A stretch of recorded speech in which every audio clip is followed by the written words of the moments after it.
एक रहस्य आणखी. त्या गावात एक नियम होता.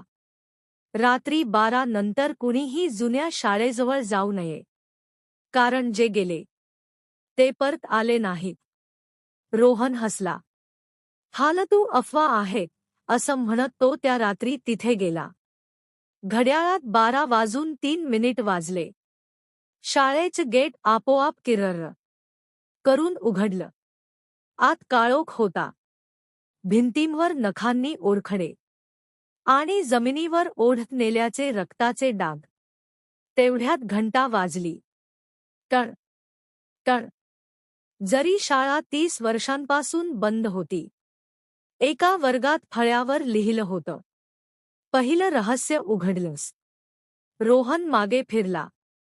दार बंद, खिडक्या बंद, मोबाईल बंद.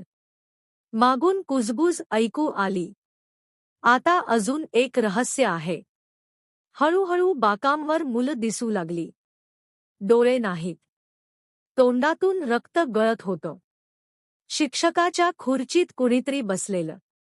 तो उभा राहिला. तो रोहनच होता. पण मान उलटी वळलेली. त्याने फळ्यावर शेवटचं वाक्य लिहिलं. एक रहस्य आणखी.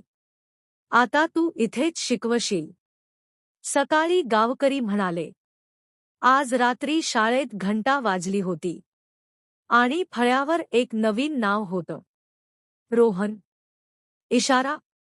काही ठिकाणं भूतांनी नाही, आठवणींनी पछाडलेली असतात. आणि त्या कधीच सोडत नाहीत.